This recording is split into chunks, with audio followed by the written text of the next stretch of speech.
વિદ્યાર્થી મિત્રો, આજે આપણે જોવા જઈ રહ્યા છીએ ધોરણ 10 એની મનુષ્યનું પાચન તંત્ર દોરવા માટેની શોર્ટ ટ્રીક. ચલો સૌથી પહેલા વાત કરીએ તો સૌથી પહેલા આપણે બે સી ટાઈપની રચના દોરવાની છે અને આ બી સી ટાઈપની રચનાને આવી રીતે લાંબી પટ્ટી સ્વરૂપે એટલે કે લાંબી રીતે ગોઠવી દેવાની છે. એના પછી એની નીચે અહીંયા આપણે જે આકારની રચના કરવાની છે અને આ જે આકારની રચનાને આવી રીતે સાઈડમાં લઈ જવાની છે અને અહીંયાથી પછી જે આકારને પૂરું કરીને એને બીજી સાઈડ લઈ જવાની છે.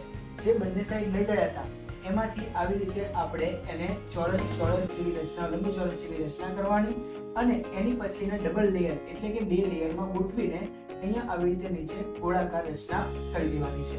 આટલું પૂરું થયા પછી બંનેની વચ્ચેની જે જગ્યા છે એ જગ્યાને આવી રીતે પૂરી કરી નાખવાની છે અને એની સામેનો ભાગ, તો આ સામેના ભાગને પણ આવી રીતે ગોળ કરીને વચ્ચે આવી રીતે ગોળાકાર રચના મૂકી દેવાની છે. આટલું પૂરું થયા પછી જે અંદરની રચના છે અહીંયાથી ચાલુ કરીને આવી રીતે ગૂંચળામય રચનાઓ અંદર દોરવાની છે.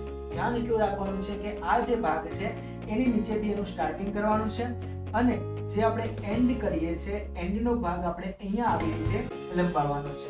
અહીંયા એન્ડનો ભાગ, અહીંયા આપણે એન્ડનો ભાગ અને અહીંયા એનો સ્ટાર્ટિંગ ભાગ લંબાવવાનો છે. અને એના પછીની વાત કરીએ તો આપણે આ જે ઉપરનો ભાગ છે એને આવી રીતની રચના એટલે કે ઉરુદન પટલની એની ઉપર રચના કરવાની છે અને લાસ્ટમાં મનુષ્યનું પાચન તંત્ર ખાસ નીચે લખવાનું છે.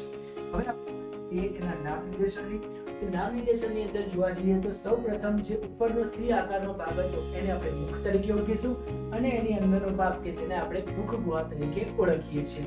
જે નીચે લાંબી દંડ જેવી રચના છે જેને આપણે અન્નનળી કહીશું, એની નીચે આવેલો છે આ ભાગ કે જેને આપણે ઉરુદન પટલ તરીકે ઓળખીએ છીએ. જે આકારની રચના છે એને જઠર તરીકે અને એની નીચેની રચનાને સ્વાદુપિંડ તરીકે ઓળખીશું. એની સામે જે ભાગ આવેલો છે મોટી ગ્રંથિ, જે ગ્રંથિને આપણે યકૃત તરીકે ઓળખીએ છીએ અને યકૃતની અંદર ગોળાકાર ભાગ આવેલો છે જેને આપણે પિત્તાશય તરીકે ઓળખવાના છીએ.